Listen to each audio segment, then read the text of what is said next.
అభిశంసనకు గురైన దక్షిణ కొరియా అధ్యక్షుడు యూన్ సుక్ యోల్ జైలు నుంచి విడుదలయ్యారు. దేశ రాజధాని సియోల్లోని న్యాయస్థానం ఆయన్ను అరెస్టు రద్దు చేసిన నేపథ్యంలో యూన్ కు నిర్బంధం నుంచి విముక్తి లభించింది.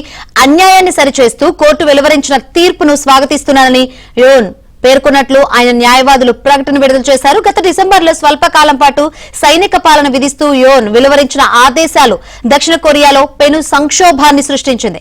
ఆయనను పదవి నుంచి తొలగించాలా వద్దా అన్న విషయాన్ని రాజ్యాంగ న్యాయస్థానం పరిశీలిస్తోంది. ఆయన అభిశంసనను కోర్టు సమర్థిస్తే 2 నెలల్లో దేశంలో ఎన్నికలు నిర్వహిస్తే కొత్త అధ్యక్షునికి పట్టం కడతారు.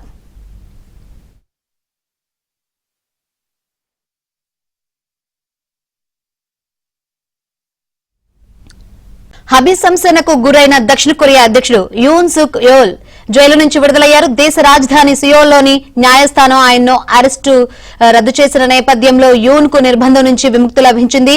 అన్యాయాన్ని సరిచేస్తూ కోర్టు వెలువరించిన తీర్పును స్వాగతిస్తున్నానని యూన్ పేర్కొన్నట్లు ఆయన న్యాయవాదులు ప్రకటన విడుదల చేశారు. గత డిసెంబర్లో స్వల్పకాలం పాటు సైనిక పాలన విధిస్తూ యోన్ వెలువరించిన ఆదేశాలు దక్షిణ కొరియాలో పెను సంక్షోభాన్ని సృష్టించింది. ఆయనను పదవి నుంచి తొలగించాలా వద్దా అన్న విషయాన్ని రాజ్యాంగ న్యాయస్థానం పరిశీలిస్తోంది. ఆయన అభిశంసనను కోర్టు సమర్థిస్తే 2 నెలల్లో దేశంలో ఎన్నికలు నిర్వహిస్తే కొత్త అధ్యక్షునికి పట్టం కడతారు.